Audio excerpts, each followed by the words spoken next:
Telma lo anunció al comenzar el programa, está con nosotros Marta Rojas, la verdad, un lujo, no todos los días uno tiene la posibilidad de hablar con una persona que fue testigo del asalto al cuartel de la Moncada. Marta Rojas es periodista y escritora cubana, vamos a mostrar su último libro que vino a presentar acá a la Feria del Libro, Las campanas de Juana la Loca.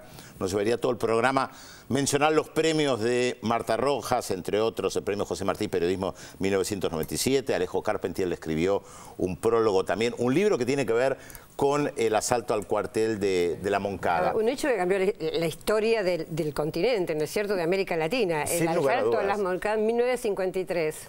Así que arrancamos con esto. ¿Cómo fue el asalto a la Moncada que estabas ahí? Bueno, yo realmente estaba... Porque nadie sabía, por supuesto. Yo no sabía absolutamente nada. Yo estaba divirtiéndome en los carnavales de Santiago, que es mi ciudad natal, en la conga, bailando. Pero como recién graduada de periodista, todavía no tenía el título, pero estaba recién graduada, un fotógrafo me invitó a hacer el texto de sus fotos, una crónica. Y le dije, perfecto, sí, eso no es muy fácil. Y estaba yo con él cuando sonó algo que me parecieron tiros. Digo, son los que me parecieron tiros, pero después lo confundí con cohetes chinos le llamamos. Dice, no, son tiros, se acabó la crónica del carnaval. Digo, vamos a hacer la de los tiros sin saber qué era. Y ahí con los profesionales, con los grupos profesionales, lo seguí hasta que llegamos al Moncada. Cuando llegamos al Moncada ya había terminado el combate, pero todos los periodistas hicieron presión para que se les informara y entramos al cuartel. Claro. Vimos algunos movimientos, etcétera, pero no sabíamos qué era. Y se celebró una conferencia de prensa con el coronel Chaviano, que fue un hombre terrible, le decían el Chacal. Y luego un recorrido por el polígono, donde él llamaba Teatro de los Hechos. Pero ahí enseguida nos dimos cuenta que nos dimos en sentido general, pero especialmente yo que tenía menos experiencia, que los combatientes estaban heridos con avulsión de la masa encefálica, tiro por todas partes, pero los uniformes estaban nuevecitos. Y esa fue una evidencia de que los habían asesinado y después lo habían vestido. Claro. Bueno, con todas esas cosas, en la conferencia de prensa, el coronel dijo que el asaltante había sido Fidel Castro, pero que había sido mandatado por el presidente Prío. Presidente Prío fue el que derrocó, que Batista derrocó, y que Prío le había dado $1 billón de pesos. Todo era mentira.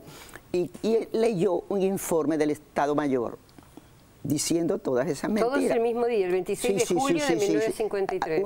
Unas horas después del asalto. Entonces yo salí muy eufórica con el hecho de tener un reportaje nuevo, importante. Y con ese fotógrafo, el fotógrafo era muy listo. Yo tenía las fotos, los rollos, Kodak y Alfa, no había cámara digital, de los carnavales, que él me lo iba dando para tener las manos libres, y lo cambiamos. Es decir, él entregó al ejército esos. Ah, lo del carnaval. Y me dio a mí que lo de los muertos. Yo me lo eché en mi saya, que se usaba en una saya ancha. Y él me dijo, me voy a perder, ve para La Habana y entrega esto al director de Bohemia. Y efectivamente, al otro día, a primera hora, fui para La Habana, entregué aquello y hice mi reportaje. ¿Y se publicaron esas fotos? Se publicaron algunas de las fotos, pero yo mi reportaje, que era un bestseller, claro. Realmente era un reportaje tremendo, me dijeron eso no se puede publicar porque la censura lo prohíbe, y decretaron la censura, no fue solamente un decreto formal que sale en la Gaceta, sino era el decreto y físicamente un censor en cada órgano de prensa.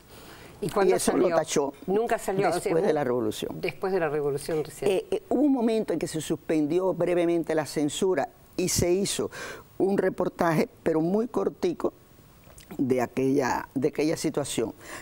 Pero para mí, como periodista Nobel, yo quería hacerlo mejor, ampliarlo, al ver lo que se había censurado. Y busqué la fórmula de entrar al juicio. Eso te iba a preguntar, mi pregunta era si habías estado en el juicio que le hicieron a Fidel Castro. Desde el primer día. Dijo la famosa frase, la historia me absolverá. Sí, cómo no, pero el juicio empezó antes. El juicio empezó el 21 de septiembre. La frase fue el 16 de octubre. Y lo llevaron nada más que a 2 sesiones. Porque desde que entró, él empezó a acusar.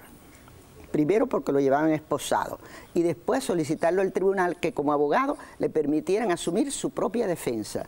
Luego que lo interrogaron, él empezó a interrogar a los demás y eso era insoportable para todos porque eran acusaciones y elementos del programa del Moncada, que decía que no era para quitar un gobierno y poner otro, sino el programa que luego inició la revolución.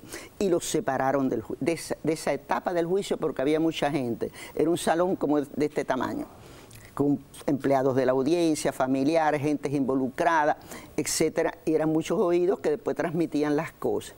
Los separaron, siguió el juicio para los demás, y entonces lo juzgaron el 16 de octubre de nuevo, pero en una salita que tenía nada más que alrededor de 6 metros cuadrados. Nada más cabían 6 sillas, que lo ocuparon 6 periodistas. Incluso él dice en la historia me resolverá, delante de los jueces, dice, tengo como único público a 6 periodistas en cuyos órganos no podrán publicar nada. Impresionante. Además, esa frase efectivamente ha quedado para la historia. Gracias, Marta, por habernos acompañado en este tiempo. Queríamos tenerte, aunque sea unos minutos, y recordarles que están Las campanas de Juana la Loca, el último libro de Marta Rojas, editorial Punto de Encuentro, una editorial que está sacando muy buen material. Gracias, Marta, por acompañarnos. ¿Y tenemos incógnita? Sí, tenemos incógnita. Para aquellos que todavía no acertaron, manden mensajes igual. Tras el fin de la Segunda Guerra Mundial, rompió con el Partido Comunista danés, aunque toda su vida mantuvo esa ideología. Influido por la tendencia surrealista representada por Miró, Ernst y Arp, nuestro personaje utilizó en sus obras este estilo, sumándole imágenes legendarias escandinavas. ¿De quién estamos hablando? Bueno, comuníquense con el 0800-444-1777 o al 4535-0709. Y además, Pedro... Y es casi como una incógnita. ¿Dónde está Félix Taylor? Porque si él estuviera acá, leería Estados Unidos, un estado policial.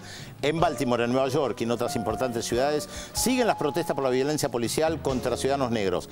En instantes, después de la pausa, aquí en Visión 7 Internacional, como todos los sábados.